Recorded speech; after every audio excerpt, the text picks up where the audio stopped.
everything. It's everything.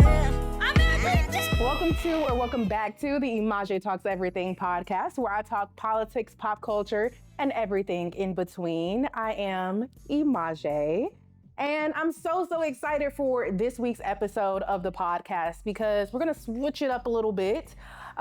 If you are someone who frequents this channel, which, hello, you should be, of course, then you know every week I talk about everything that's in the news. Sometimes I'll talk about everything that's on my mind, where I get a little bit more personal. And then I introduced a new segment a few weeks ago, and it's called Everything That's Keeping Me Entertained, where I talk about the things that I'm listening to, watching, all that good stuff, right?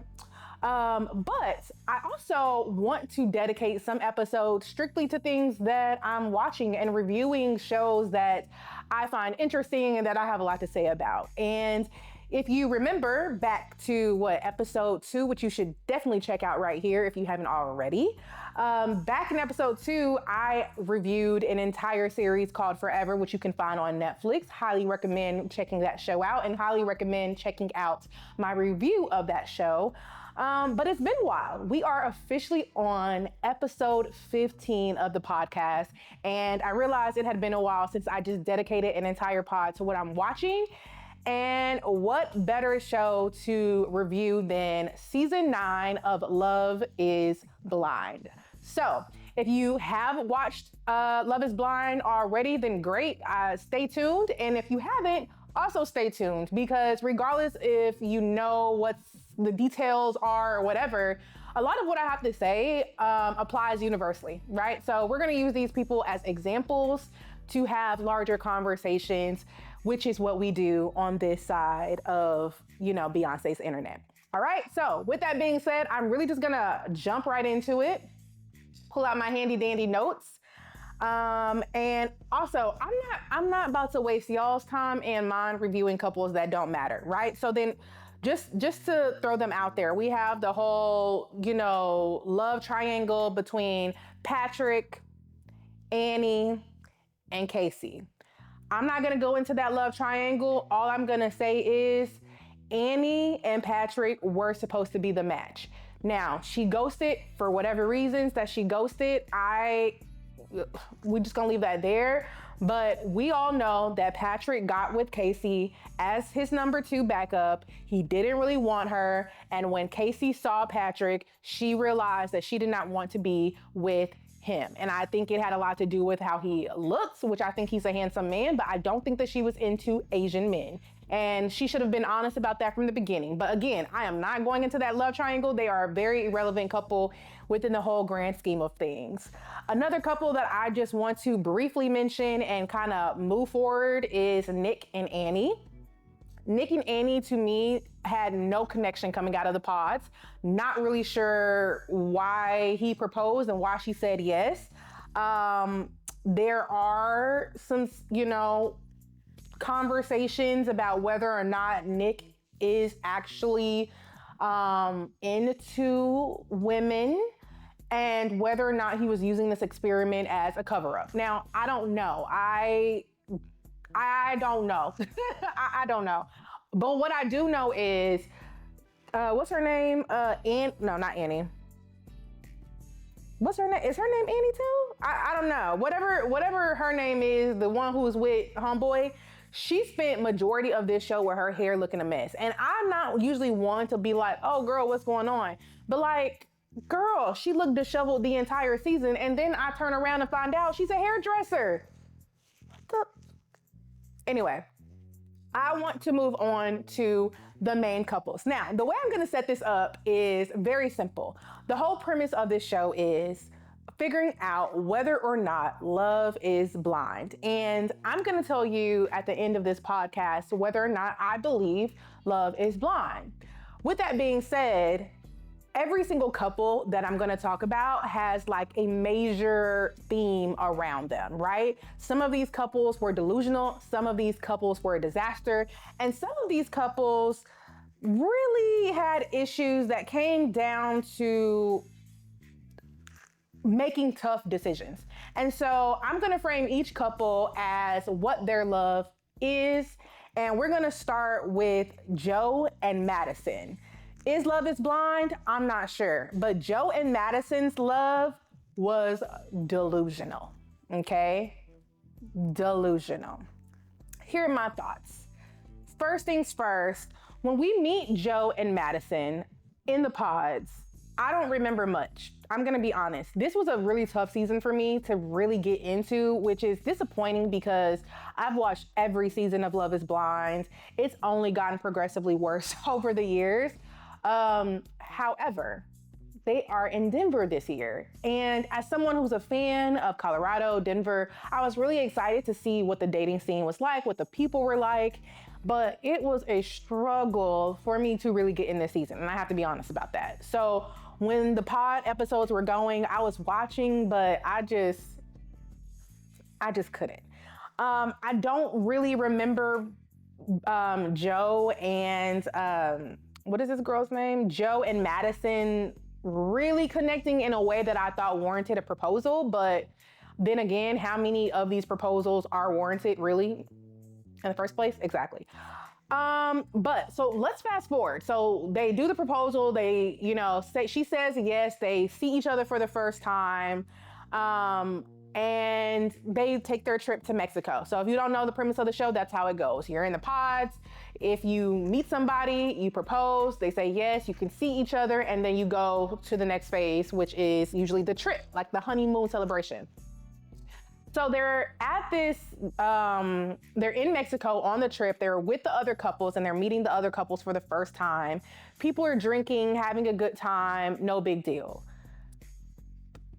This is the first time that I saw Joe act in a way where I said to myself, Madison, you've got to remove yourself from this situation.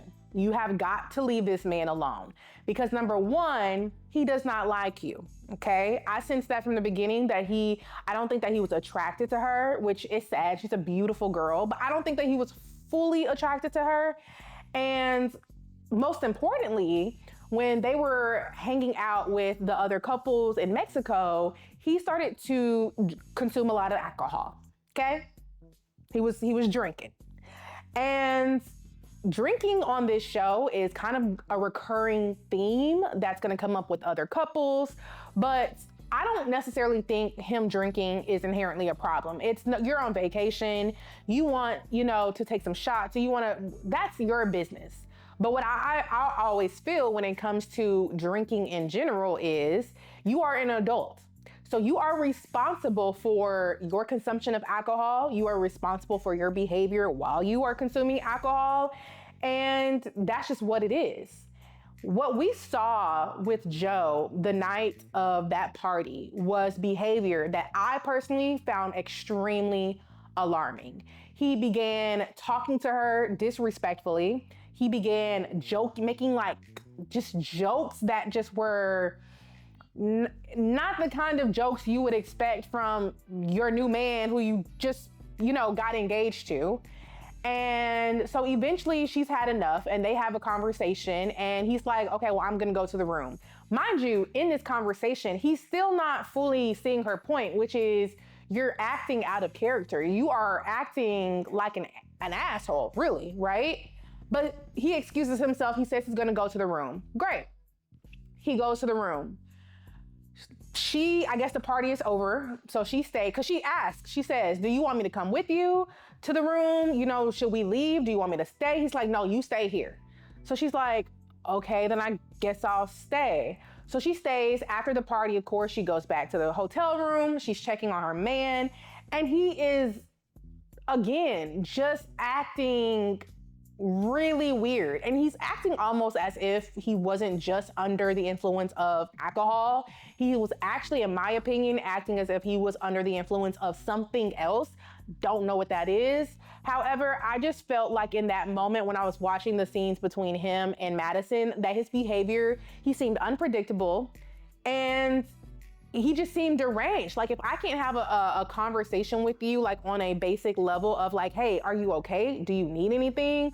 Without you, you know, being manipulative and disrespectful towards me, like those are super major, you know, red flags for me. And so I thought, honestly, if I had been in that situation, I probably would have packed my bags and left, because you're not gonna talk to me crazy. You're not gonna disrespect me. You are not going to manipulate me and make it seem like I am doing something to you when I'm just trying to check up on you because you've been an asshole all day because of your alcohol consumption. I just was over him at that point.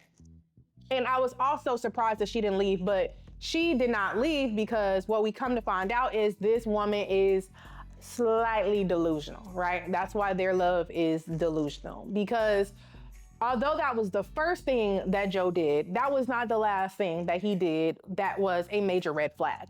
And what we see from Madison throughout the course of this relationship is it's almost like he can do whatever he wants, but she's not going to leave. Because from my perspective, Madison comes off as if she cares about marriage more than her relationship.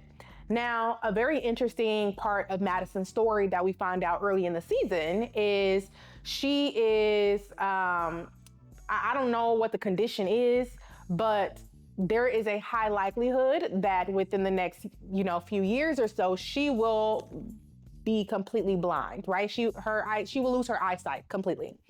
And so I do think that there's a level of, you know, wanting to lock in, you know, marriage and wanting to lock in a relationship so that you have someone who is completely dedicated to you and taking care of you.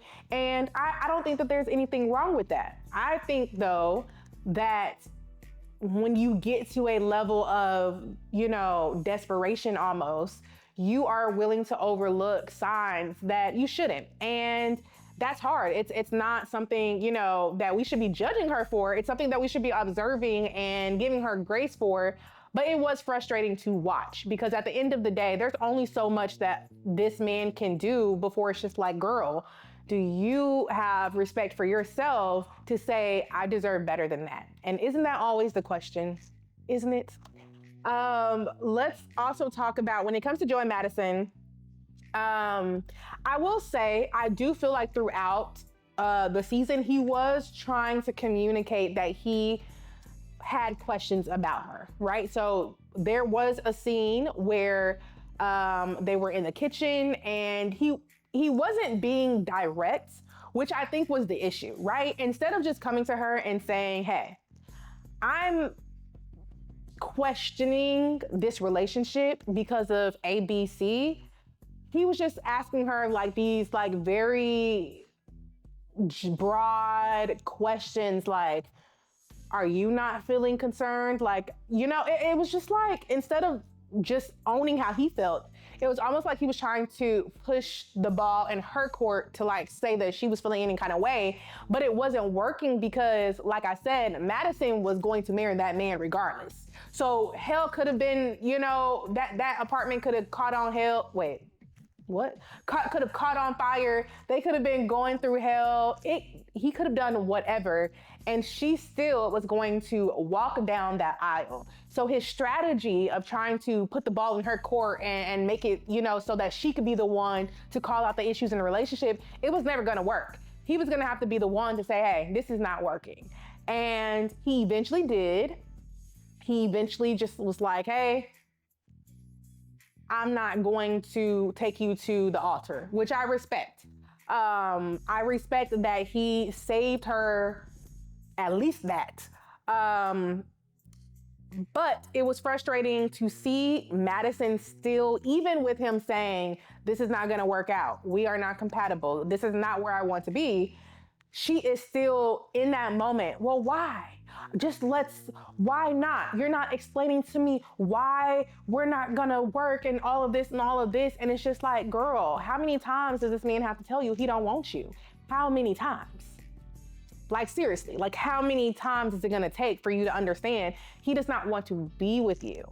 And I do believe that some of her confusion came from the fact that they were sleeping together consistently. it was a reoccurring part of their storyline for us to learn just how much they were having sex and doing their thing. And I think what might have happened for Madison is she was putting so much value on what she was contributing in the bedroom, but that was not translating outside of the bedroom. So when he was breaking up with her, it was like, how are you breaking up with me? You know what I'm saying? You can't get your hands off of me. You know what I'm saying? But that's not enough. You know, like that's not sustainable. That's not going to keep a man. If you think having sex with a man is what's gonna keep them, then I got bad news, you know? And unfortunately, she couldn't take the bad news. He broke up with her, and that was it. To be honest, they were one of the more boring couples, in my opinion. I think I said everything I wanted. Yeah.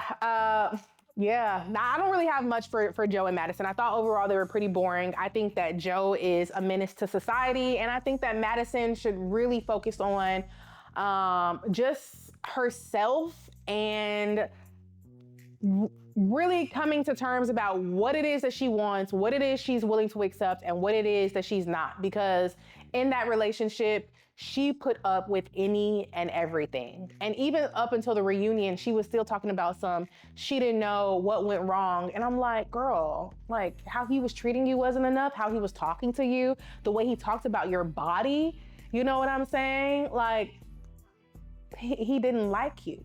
That's what went wrong, you know? Anyway, let's move on. So the next couple I want to talk about is KB, which is Calibria, and Edmund.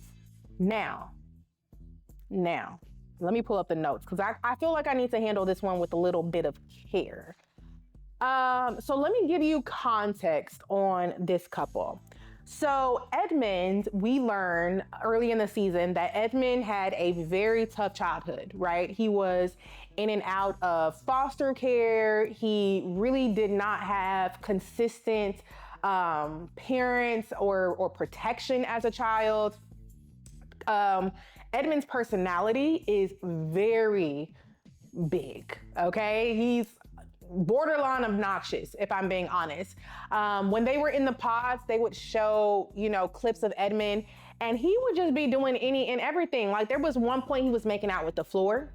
There was one point he was digging in his nose. Like Edmund is just one of those people. He's just a busybody. He's constantly moving. He's constantly loud. He's got it's a lot of energy, okay? And then we meet KB. KB is just seemingly just like a cool girl, very smart. We find out that she has like her own organization and all these great things. They meet in the pods, and my initial thoughts about their connection, KB and Edmund, I thought to myself, she is not falling in love with him. She is falling in love with his story. Let me say that again. My initial thoughts about KB and Edmund, she is not falling in love with that man. She is falling in love with that man's story. And there is a difference. Because when you meet people and you learn about them and you learn where they've come from, what they've gone through, and their journey of how they've gotten to where they are today, yes, those are things that can pull you to someone. Those are things that you can find attractive about someone, absolutely. However, there's more that has to be explored, and what we saw was a lot of trauma bonding, which one of my main things that I say about Love is Blind all of the time is when it comes to Love is Blind, I feel like what tends to happen is they find these young kids, right? Not to say kids, but they find these people in their like early 20s to early 30s.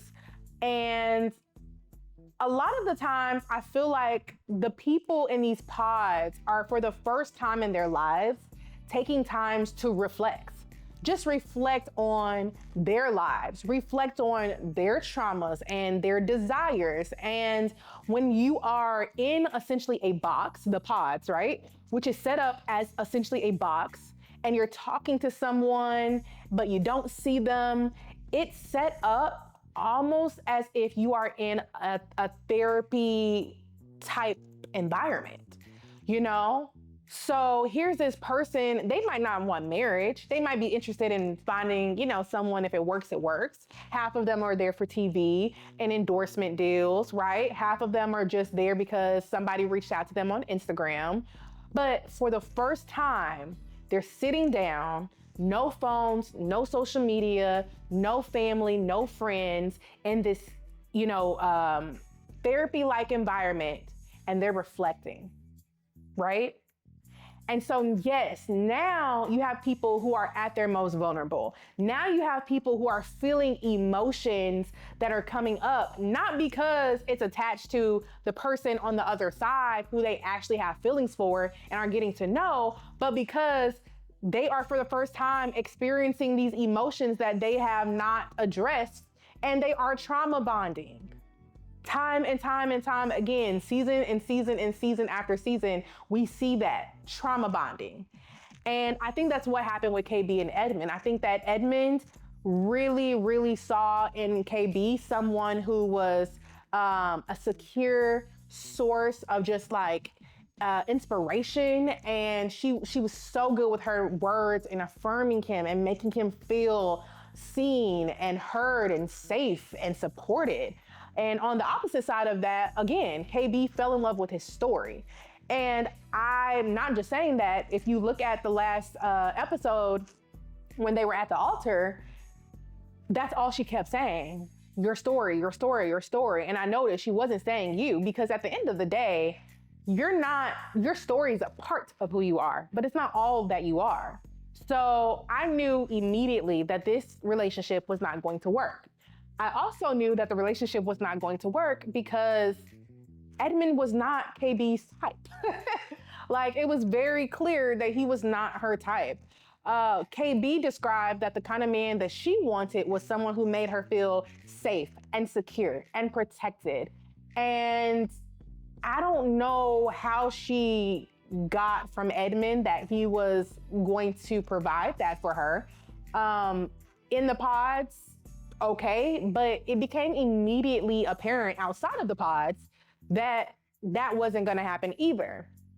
I specifically remember when they were in Mexico and they were having this conversation about what would Edmund do if they were out and about and some random guy just like grabs KB's arm, right? Just grabbed her. And Edmund was like, if somebody were to like disrespect you like that, I'm calling security. He was like, I'm calling security. And she was like, so if somebody grabs me in the club or on the streets or whatever, you're just gonna call security? Like, you're not gonna say anything to him? You're not gonna...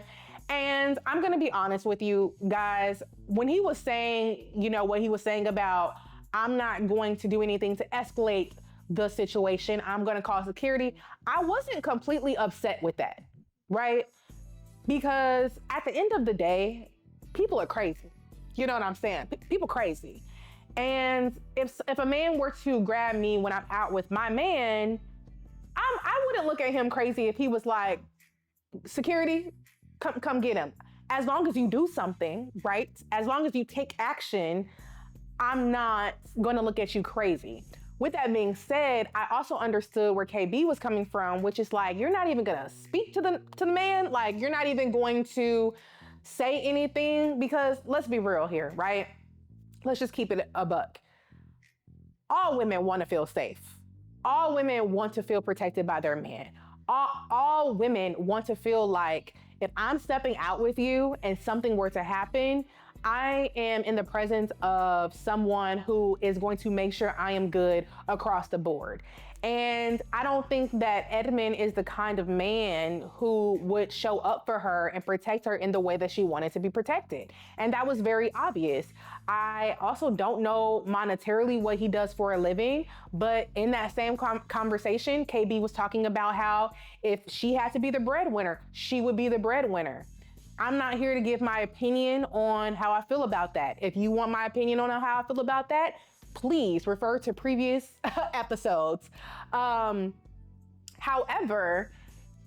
it was clear that Edmund was not going to be able to live up to the type of man that KB said in the pods that she wanted. And that was only made more clear as the season progressed. So let's see. Another example of why I knew that this relationship wasn't gonna work. In the pods, KB did say how she was used to being the strong one. She's talked about how she was used to being the one who, had to take care of a lot of things. And she wanted someone who could support her and take the load off of her life and, just generally make her life easier, right? So what we see is the couple, they make it back to Denver and they're hanging out again with all the other couples. And one of the ladies, Edmund, is standing in a group with a few of the guys and some of the women. And one of the women tells her partner something about how, you're just so great, babe, right? Or you're perfect, babe. Edmund comments and says, it would be great if I got that every now and again. Like, it would be great if someone would tell me that I'm perfect, even if it's not true. Now, he did say it in a joking kind of like manner, but KB overheard it. And when she overheard it, she was like, what do you mean? Like, I don't affirm you all of the time. I don't say that you're great all of the time. So that kind of led to a entire situation. KB stormed away, Edmund is crying. It was this whole blow up, right?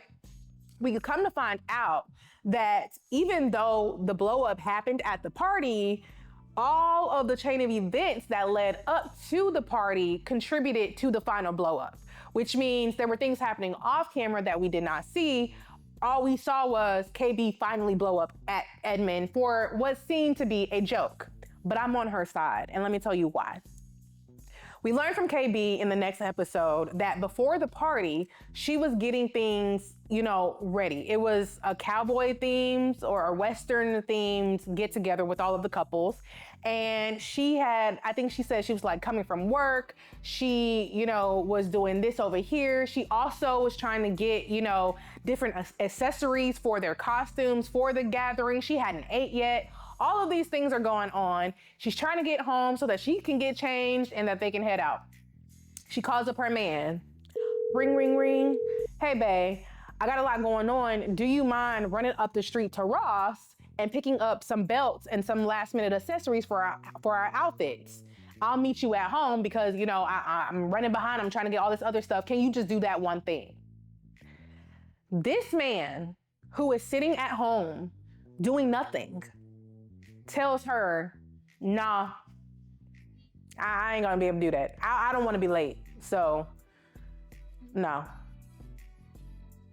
Excuse me? What do you mean no? What do you mean you are not going to get up off of your ass, go down the street 7 minutes to Ross to pick up accessories for you and your wife or your fiance when you know it's something that needs to be done and you know that she can't do it at the moment because she's literally taking care of all the other 10 things on her to-do list for the both of you? That to me is diabolical. Okay, it's diabolical. And I knew again, then, girl, this man is not equipped with the tools to be the man that you say you want. He just does not have it. He does not have it. And when she got home, she said that obviously she was upset and he was acting like it was no big deal. Like he was literally just hopping around the house and laughing and giggling and asking her, questions about his outfit as if nothing happened. And that continued onwards until they got into the event, blah, blah, blah. So I understood her frustration because, again, if you're in a relationship with somebody, it should be an effort from each person to make each other's life easier, right? If she was in a situation where she needed help, because that's essentially what happened. She was in a situation where she needed help from her man. She called her man. She communicated clearly to her man what her needs were. And even though he had the ability to address her needs and to assist her, he chose not to. That is a problem. And I would have left the experiment right then and there, because that tells me you are not capable. That tells me that you are not going to relieve stress from my life. You're just going to add to it. And I don't need to be in a relationship with anyone who's going to add stress to my life. I want to be with someone who recognizes when I need help, who recognizes when I need someone to step up and support me, right? So that was another example of it just not working out. And generally, I just felt like their temperaments were not the same. Like, Edmund was so childish. Did y'all see when they got into that apartment and that man was like, "Ooh, I wonder if I can fit in the pantry, like the little shelf, like the little cabinet pantry," and he shoved himself in the pantry. Child. I said, "KB, what are you doing, sis? What are you doing with this man? He's childish.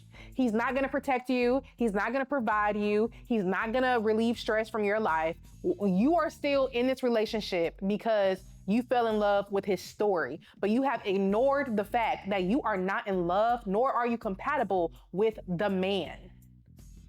Clock that, KB. Another thing I wanna talk about is when I knew this relationship was over.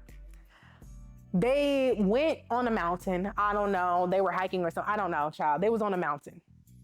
And they were getting into an argument because apparently, once again, off camera, Edmund was being dismissive. He was doing whatever. And he didn't want to address it. So it didn't get addressed until they were on camera. Long story short, I'm going to just get to the point, which is KB called that man a okay? Straight up call that man the B word. And I knew then that there was no turning back, because you do not get to call a man, you don't get to call anyone out of their name and think that it's just gonna be cool, but there's something particularly disrespectful when a woman calls a man, her man, a bitch. Like, at that point, the relationship is over. At that point, she is showing us and demonstrating how much respect or lack thereof she has for him. She did not respect Edmund at that point. I'm sorry, I'm hitting my mic. But she did not respect Edmund at that point, right? For whatever reason, because she didn't think he was manly enough, because she didn't think that he was gonna be able to be the kind of man that she wanted. For whatever reason, when she called that man the B word, that was the world's sign, if you hadn't already seen it, that she was not gonna marry this man, because you're not going to marry a man that you do not respect. Period. You might marry a man that you respect and then lose respect for him, but I hope that women are not out here, or people are not out here just marrying people that they don't respect. And if a woman gets to a point where she feels comfortable calling you out your name, particularly calling you a bitch, she don't want you. She don't want you, and she doesn't respect you. And it was very, very clear that she had lost respect for Edmund. It was very clear that she felt like she could whoop his ass. She felt, and I'm just being so real here. She felt like, I can whoop your ass. I can talk to you however I want to talk to you. I can do these things because you're not showing up in this relationship in her mind as she would define a man to show up. And I do agree. I think that Edmund was extremely childish. There are conversations about whether or not Edmund was mentally in a space where he had the capacity to really be in this experiment in the first place. And I'm not going to say one way or another, but I will say the actions, like again, like you are a grown man making out with the floor. Like, are you okay? Why are you making out? Edmund, get up. Why are you on the floor making out with the floor? And then on the same token, talking about something, you're ready to have kids and you're ready for marriage and you're ready, like, it's not adding up. Like, your childlike behavior is not equating to the type of behavior and character that would be necessary for a full lifelong commitment that marriage is. And so I think that KB knew that. Now, okay? I don't like the fact that people are excusing Edmund's behavior because of the whole, does he even have the capacity to be there? I don't know Edmund's medical history, neither do you. So we can speculate, but the reality is the man is there, right? And so we're gonna call it what it is. Edmund was very manipulative, right? He did not have the tools to have conversations, to work through issues. When she would confront him, he would completely dismiss her, or he would turn on the tears and just start repeating how much he loves her. That is not resolving the issue. You can love me and still hold yourself accountable. You can love me and we can still have conversations about how what you did was not okay, right? Edmund did not have the tools, and it's okay to say that. It's okay to just be clear about that, regardless of whether or not y'all think he has the capacity. I don't know. But I know Edmund was in this experiment. And I know that he was saying that he was ready to be married to this woman, and he proposed to the woman. So I'm going to hold him to that standard. I'm also going to hold KB accountable because not only did she not know how to talk to that man, because let's be real, he's frustrating and I understand her frustration. Like, I fully understood her frustration. The difference though is I am not going to continue in this experiment with a man who I know I'm not going to marry. KB knew almost immediately after the pods, almost immediately after they got out of the pods, that Edmund was not her man. And you're not gonna convince me otherwise. I know KB went on and on about, oh my gosh, like, this man is this, and like, I just love his story, and like, he's funny, and like, I love his energy and all that shit. Listen, KB, you and I both know you were not about to marry that man. You and I both know you were never about to marry that man. As soon as you got out of those pods and saw how he ran towards you and had that conversation about how he would call security if somebody came up to you, you didn't like that. You didn't like the fact that you could tell that he was not going to be the kind of person to relieve stress from your life. You didn't like that. You didn't like the fact that you felt like you could bitch him out. You didn't like the fact that you felt like you could whoop his ass if you wanted to. You knew that Edmund was not for you, and you still took him to the altar. That's where we have to hold KB accountable, because people like to say, you know, the producers of the show, they will pressure you to do this and to do that. And while that is probably true, which I believe is true, it does not excuse the fact that she still has agency. By this point, 2-3 other couples had already decided not to go to the altar. They'd already decided to end it before that. So I just feel like, KB, as someone who already knew what it was, you should have ended that train before it got there, right? You should not have allowed this to move forward, because we knew Edmund was gonna say yes. Absolutely, absolutely, 100%. He had nothing to lose in this situation. He had everything to gain by being with KB. KB, though, knew that this was not gonna work, and she still took him down to the aisle. So I do think that we do need to hold KB accountable, but I'm not enjoying the conversations that I'm seeing online where people are putting majority of the responsibility on her. It's not fair. At the end of the day, Edmund came into this experiment as well. He signed those papers as well, okay? He's the one who's positioning himself as someone who is ready and prepared to enter into marriage. So we're gonna hold him accountable. And based off of what we saw this season, he was not prepared to be married to anyone, okay? At all, okay? He needs to Yeah, okay, actually, let me just go ahead and move forward. I think that's all I have to say about KB and Edmund. Honestly, that was a tough one. I don't think that he was well, but I think that she knew that sooner than later and should have just gone on out of there. Okay. Oh, and by the way, my phrasing for KB and Edmund, love was not blind for them, but for them, love was the ultimate disaster, because absolutely. Let's go to Allie and Anton. This couple, Allie and Anton. Okay, so for them, love is more so about the exchange. What do I mean by love being about the exchange? Allie and Anton were not compatible. It took me a little bit longer to see that. Like, for me, when it came to Allie and Anton, I felt like it could go either way. But let me give you some context. So backing up to the pods, once again, don't remember much. I do remember though that Allie and Anton, I think that they were one of the first couples to get engaged, and I thought it happened way too fast. I think what happened with them is what happens with a lot of these couples. It's like, oh, we have two things in common. You must be the one, because we both had a cat named Bear growing up, or some random like stuff like that. Like it's either trauma bonding or two random coincidences, and then these people think that they've met the love of their life. They ask no other questions and they get engaged and they move forward. A lot of that is what Allie and Anton's situation felt like for me. Their relationship really comes down to this. And the reason why I call it, the exchange, or love being about the ultimate exchange for them, is because they both were looking for qualities in each other that, let me step back.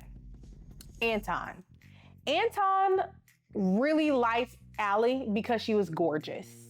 Okay? Allie is gorgeous. She is a baddie. Okay? She is beautiful, beautiful woman. That's why he liked her. Allie liked Anton because she was under the impression that Anton had some coin. Okay? We've talked about this on the show before. We've talked about this on the podcast before. We've talked about the push and pull, the exchange between, men who want these women and they consider them gold diggers, or they consider them all of these things, but it's like, you're getting what you want out of that situation, which is a baddie on your arm, because that's exactly what Anton wanted. And the woman, Allie, in this situation, you're getting exactly what you want. You want a man with money, right? She didn't really care about nothing else. He didn't really care about nothing else until they did. The issue began when Allie started noticing that, what's his name? Anton was drinking like a lot. He was drinking a little bit more than she felt comfortable with. And she confronts him, and that was like their first riff, right? Now, y'all can tell me what you think about the whole, drinking versus non-drinking situation. His thing was, during the weekday, I will have a drink or two, a few nights a week. She did not like that. Personally, it's hard to say, because I don't think that someone having a drink or two a few nights a week is inherently an issue. I don't. I think it can be an issue, but I don't know enough about his interaction with alcohol to put on him that he has a problem the way the show is trying to set it up as. I never saw him, operate in a way where he was drunk or belligerent or acting any kind of way. So there's that. What I will say, what raised concerns for me though, where I was on her side, is she confronts him about her concerns, and he is obviously being defensive and distruthful about his alcohol consumption. And for me, that was a problem. She was asking, well, we had X amount of drinks in there. Where did they all go? I don't know. I mean, I think you had, X amount, or what? She's like, whoa. Babe, I had 2 drinks. Okay, we had 2 packs of this, we had tequila in there, we had all of this, and you want to talk about some I had when I had, 2 drinks? He was starting to be a bit dishonest. He was contradicting himself a lot in that conversation. And to me, that's where I was like, this is giving a red flag. It's not so much that you necessarily drink once or twice, because everybody has different thresholds for what they think is appropriate and what's not appropriate. However, if you're being dishonest about it and you're being defensive about it, now it makes me feel like I've touched on something that is a little, uncomfortable for you. And now I really need to get to the bottom of it. So that was her issue. On top of that, the infamous scene of the season is Allie and Anton go out with Anton's best friend, and this guy friend, and the guy friend brings his girlfriend, so they're on like this double date. And the ladies took a restroom break, as we do, and the best friend's girlfriend had a conversation with Allie and was basically straight up telling the girl, like, hey, I'm gonna let you know, your boy, he be in the streets. He be in the streets. They like to party, they like to drink, they like to go to strip clubs, they like to, and so Allie is in the restroom getting all this, tea and inside information, and she doesn't take it directly to Anton, which, to be fair, I do think was a problem. And she does acknowledge during the reunion that she should have taken it directly to Anton, given him the opportunity to defend himself, and I agree with that. However, I also feel like, what reason would that woman have had to be dishonest? And if she was concerned about his partying, then that's a concern that she had. It just is what it is. For me, it's a compatibility issue, right? Like, even the whole going to a strip club versus not going to a strip club. There are women out there who do not care if their man goes to strip clubs. There are women out there who go to strip clubs with their man. There's so many different flavors of relationships that are out. And I think for her, she just did not want that. She did not want a man who enjoyed strip clubs. And I can understand that. I feel like, again, she should have communicated that to him and had a conversation about it. But I think when it came down to it, she felt like his lifestyle was so busy, it was just not compatible with her. But here is where I'm gonna clock Allie, right? Here's where I'm gonna clock her. She talks about the drinking, she talks about the partying, she talks about all of that. That's not why she said no at the altar, okay? Allie said no at the altar because she realized that Anton did not have enough money to support her, okay? She would have overlooked the partying, she would have overlooked the alcohol if he had enough money to support the lifestyle that she wanted to live. Because that was the topic that kept coming up over and over and over again. She wanted enough money for her plastic surgery. She wanted enough money to be taken care of while she was in school, because she wasn't, planning to be a stay-at-home girlfriend or anything like that. I think she was a nurse and she was still in school and all of these things, but she was looking to be taken care of. And she was clear about that, right? She was very, very clear about the lifestyle that she wanted to live and how she wanted that lifestyle to come about. She was clear. But when she started realizing that, wait a minute, he's talking about budgets. Wait a minute, does he actually have enough money to support me and support my plastic surgery and support this? And no. And that's what did it. Because the exchange for Allie was the money. I'll be the baddie, okay? Fine, I'll be the cutie patootie on your arm, no problem. I might even be willing to overlook some things, i.e. the drinking, the partying, but you better have a coin. I'm too cute to be with a man who doesn't have the coin to provide the lifestyle that I want to have. She was not getting her part of the bargain. That was a part of the exchange, and she was not getting it, right? And we see from the opposite side, she wasn't that great of a catch in my opinion, okay? The girl did not cook, the girl did not clean. She was straight up about that, like, yeah, I'm gonna have laundry around and I'm not gonna do it. I'm gonna have dishes, I'm not gonna clean them. I'm gonna be in school, but like, if you expect anything from me other than me just being cute, then I'm not your girl. She was very clear about that. And guess what? Anton didn't care. He didn't care that she didn't cook. He didn't care that she didn't clean because she was pretty. And that's what he wanted. He was getting his side of the bargain, his side of this exchange between the two of them. He was still receiving. So he was willing to overlook the fact that she didn't clean and that she didn't contribute in the relationship in any other kind of way. He was okay with it because what he valued the most was having a beautiful wife. And she was a beautiful woman, right?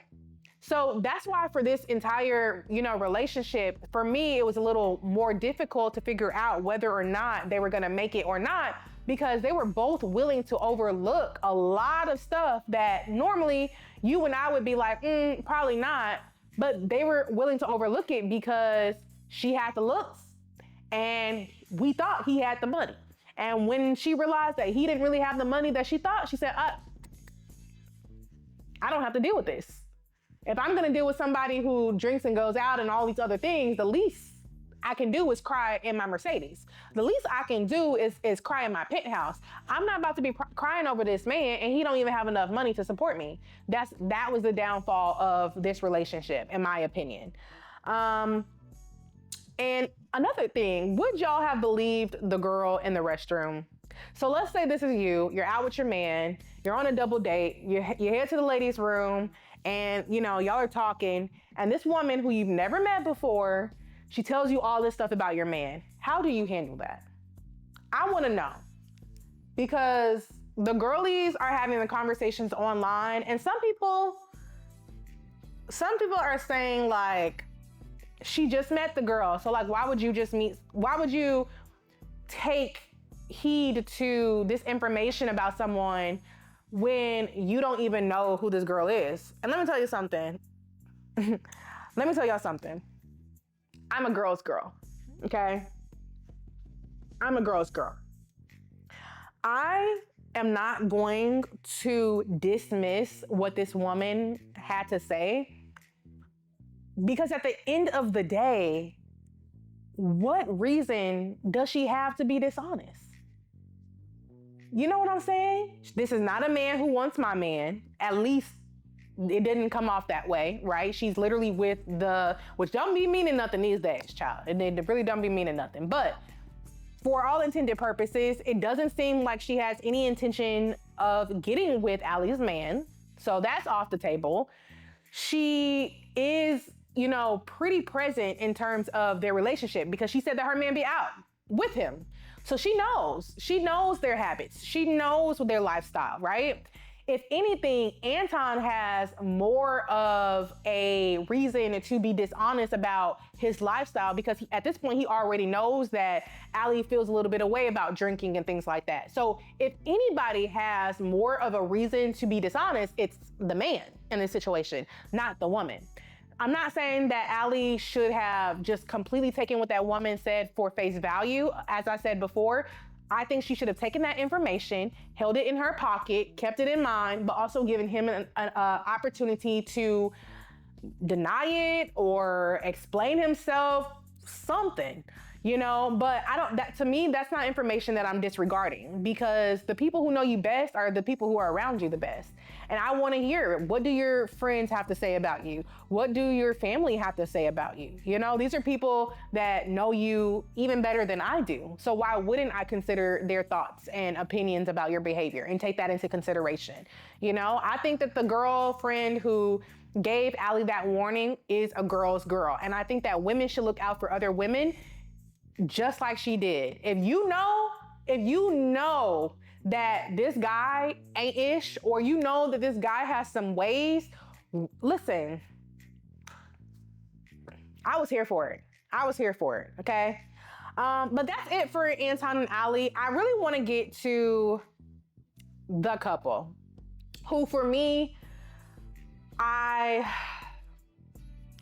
let's just get to the couple. This couple, it's not whether or not love is blind, but this couple demonstrated that love is always about the choice that you have to make. And I related a lot to this next couple. Let me just say her name, Megan, Sparkly Megan, or whatever she used to go by.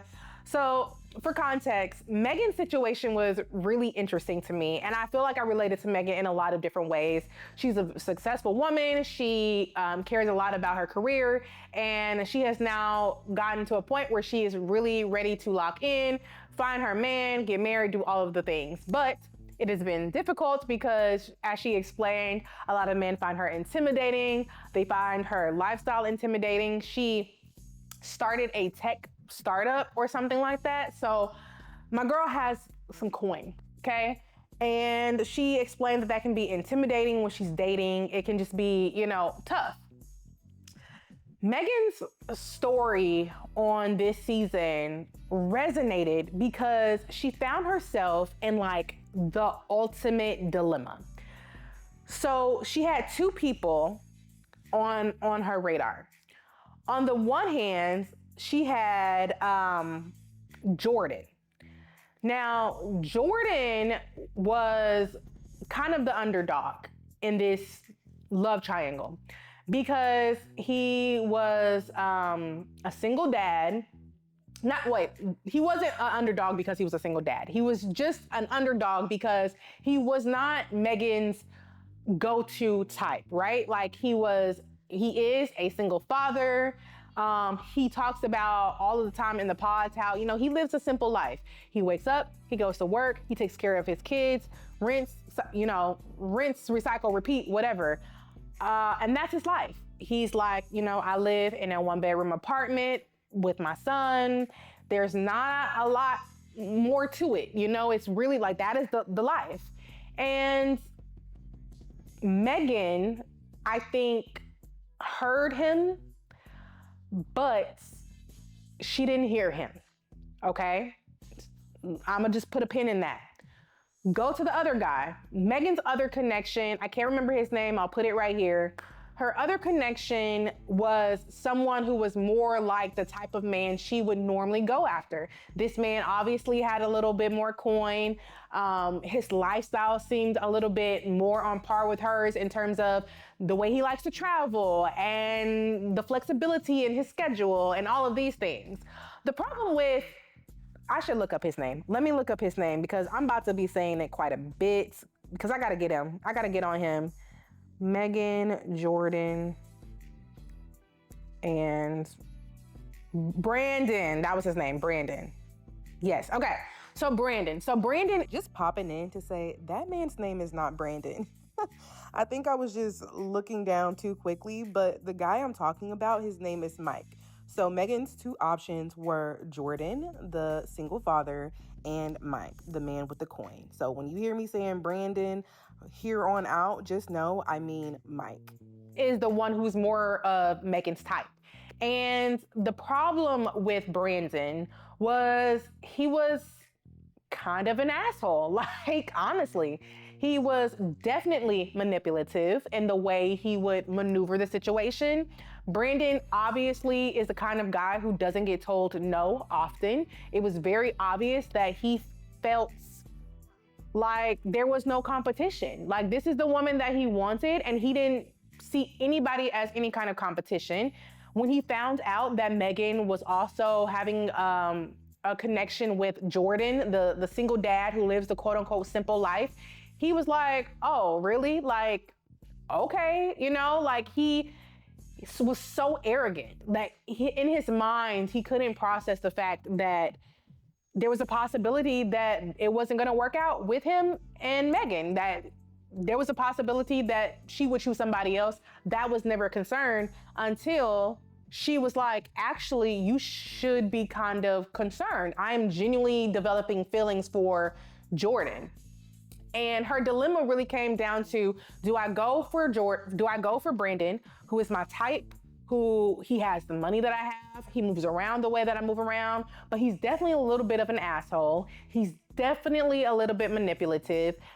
He's not making me feel safe. There's like a level of just, I'm not exactly sure where he is all of the time, right? I'm intrigued by him, I'm drawn in by him, but he doesn't really make me feel secure in the way Jordan does. Jordan had the jokes, made her feel giggly, made her feel, just like a girl, like all of the things. But Jordan just, again, lifestyle. Another thing, very, very, very important part to all of this is Megan lost her father to diabetes, to his struggle with diabetes. And Jordan's son also has diabetes. And so in Megan's mind, I think that she really felt like it was all kind of aligning in such a way. So when it got to a point where she finally had to make a decision between Brandon and Jordan, she did choose Jordan. And while I think that she made not the worst decision, I said from the very beginning that neither one of those relationships was going to work. And here's why. Compatibility is broad, okay? Compatibility is not just about, do we, both enjoy the same activities? Do we have the same things in common? Compatibility can be as technical as, can I live with this person? Do we, are our lives complementary to each other? And I think what ended up happening was, when she looked at Brandon, she said, I know what this looks like. I know what it is to be with a man with money who is arrogant and who I'm attracted to, intrigued by, but who just doesn't treat me right? He's an asshole. She's not compatible with him because he's an asshole. But that doesn't inherently make her compatible with Jordan just because Jordan makes her laugh and makes her, giggle and all of those things. She wasn't compatible with that man either. And that was why I said from the beginning, she's not compatible with either one of them. This man over here has money, but he's an asshole. This man over here is a kind guy, but he doesn't have the money that he needs to sustain a lifestyle with you. And that's just the reality. And people hate when I say that money matters. People hate when I say that money plays into compatibility. It's a fact. And that's what we saw with this entire storyline. Because yes, she ended up with Jordan in terms of moving forward, and they got engaged, and the Brandon guy, he went about his day. But it wasn't working almost immediately. This woman was talking about moving to Denver because she had a home in California. So they go and they're looking for homes because obviously if they're getting married, they're not gonna be able to stay in his 1-bedroom apartment anymore. And you needs a permanent home in California. So they go look at homes. They walk into this home that's like $2 million. Who is paying for it? Who's paying for this? Who?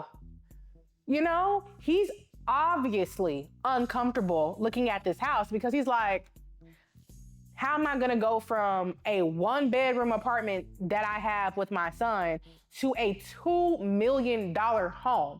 And in her mind, she's like, oh yeah, so my home in California, I'll probably get about 1 point something from that, put that to, it's a compatibility issue. She talked about how she likes to get up and, go play tennis, and then she'll go work, and then she'll do this. Or how, a friend might call her and say, hey, we want to go to the slopes. It's a random Wednesday, but let's take the rest of the week and let's just go to the slopes and go ski. This man is not going to be able to do that. He's not going to be able to do that. And he's saying he's not going to be able to do that. He has a young child.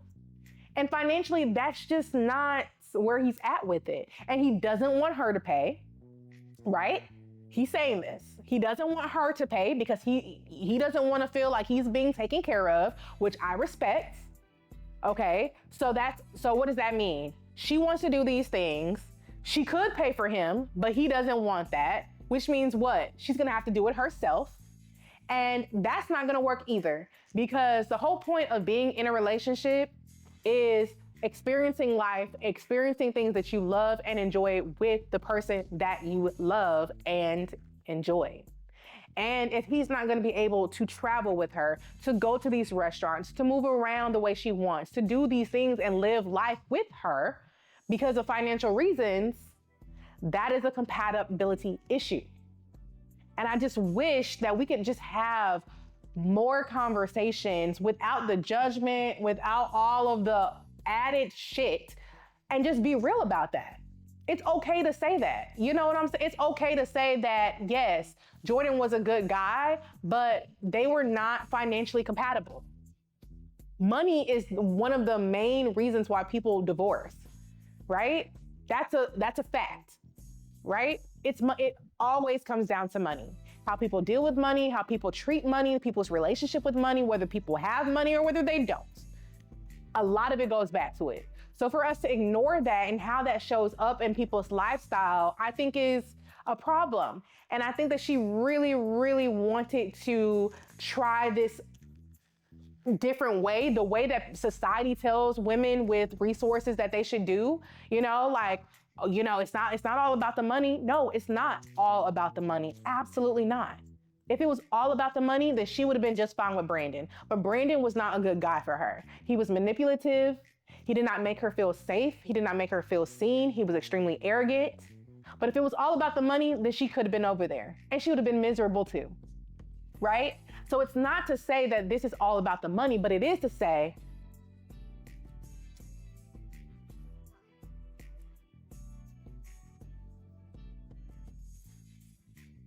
so it's not to say that money is all that's needed for a successful, healthy relationship. That's never been the point. That's not the argument.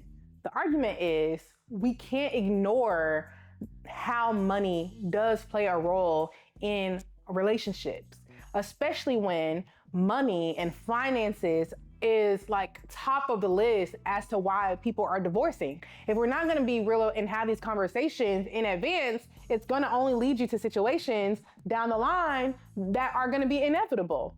And I think Megan's story is just the perfect illustration of why we need to stop treating women who say, yes, I want a man with X resources, or, you know, if a man is saying that, fine. But usually a lot of the issues or a lot of the pushback comes against women who are real and authentic about what they want financially from a man. You know, it's just, look, this is the patriarchy y'all built. So don't get upset when there are women who say, yeah, y'all wanted to be the providers, provide. And this is my requirement for what I need provided, because this is what I can do for myself.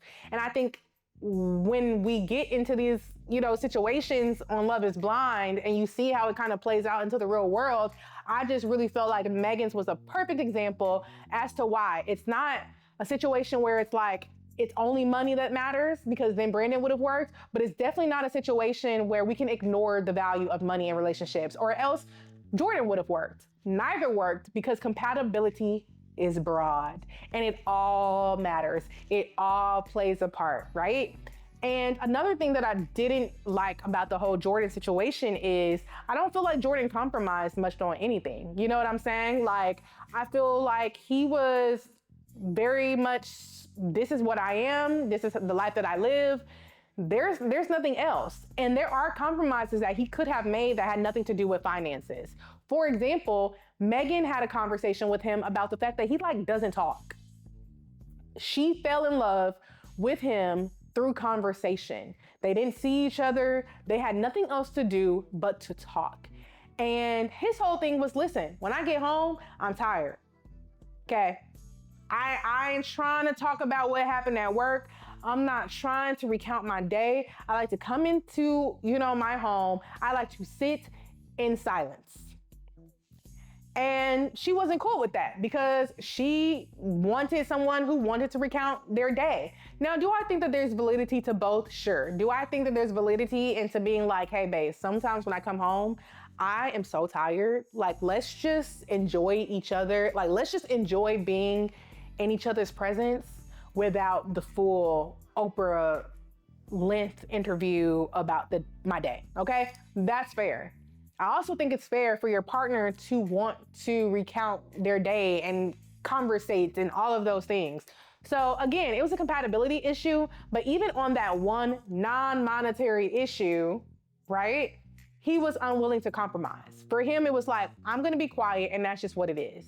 So I think, again, compatibility, It's multifaceted, and they just did not have it. And instead of being honest with himself about that, when she finally broke up with him, he was making it seem like he didn't understand. Like, he kept saying, we're not that different, we're not that different. But it's like, y'all are that different. She likes to talk, you don't. She likes to travel, you can't. She likes new foods, you don't. Right? Like, also, I will say that a lot of people are saying that she stayed around longer than she should have because she was really obsessed with the fact that his child had diabetes and the connection to her father. I'm gonna give her grace. Personally, you might think that I'm biased. Let me know in the comments. If I am being a little bit biased, then that's fine. But I feel like when you're in a situation like this, you're on camera, you're in this experiment, out of all the people that you could meet, you meet someone who has a son dealing with the exact same, diagnosis as your father.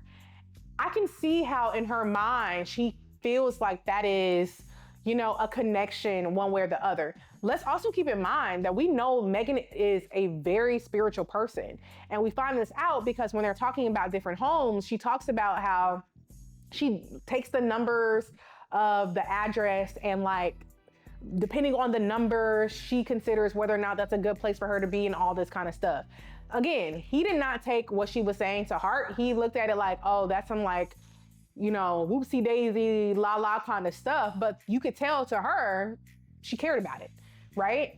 And so I'm not that shocked that she put so much weight on the connection between her father and the son. I do think, though, that it did keep her in the relationship longer than it should have, and that she had really, really good friends who pointed out to her that, hey, you might be more into feeling like you're the perfect stepmother for this child because of these other reasons. But that's not what the focus actually should be on in this situation. You really have to make sure that the father who you are marrying is the person who you should be marrying in the first place, because the best stepmother for that child is going to be the person who is most compatible with that child's father. And that's just is what it is.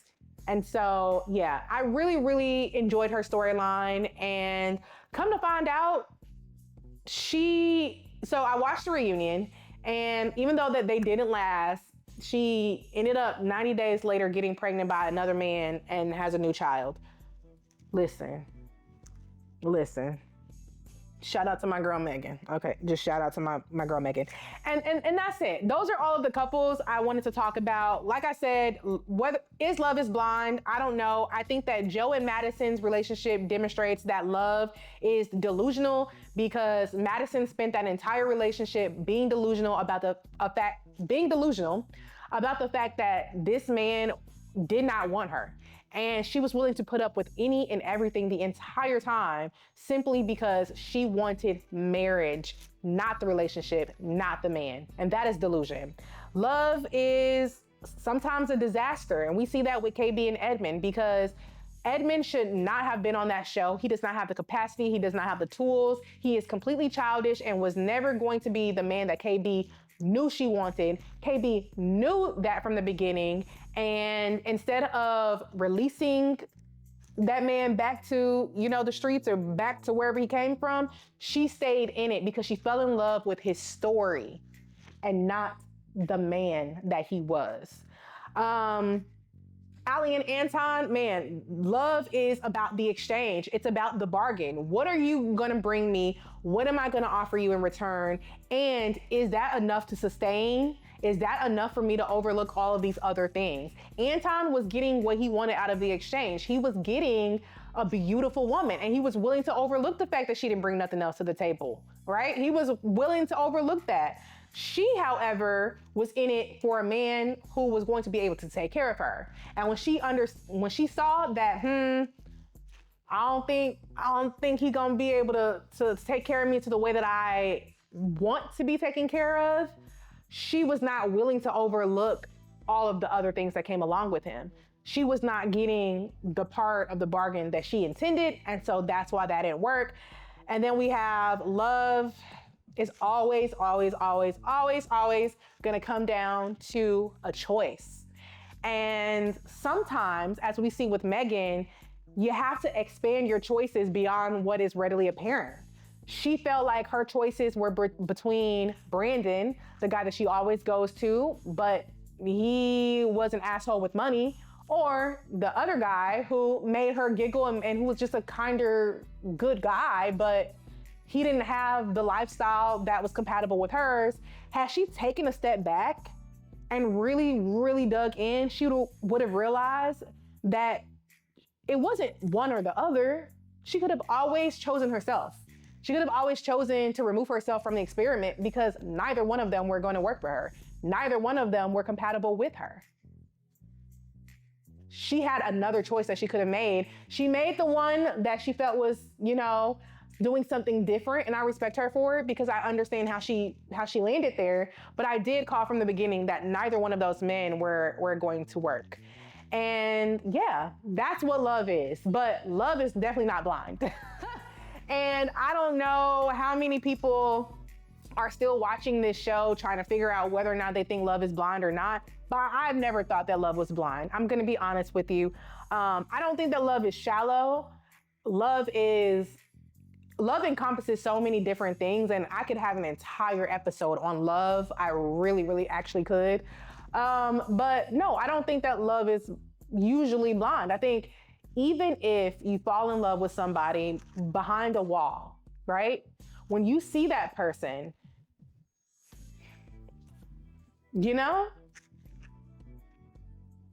it just is what it is. You have to feel an attraction to that person.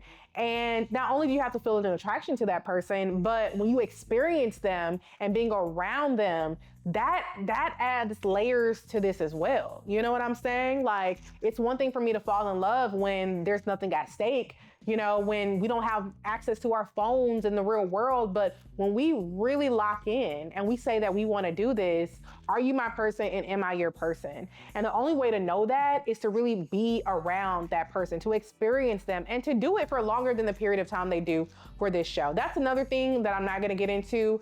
But one thing about me, I could not be on any of these shows for many reasons.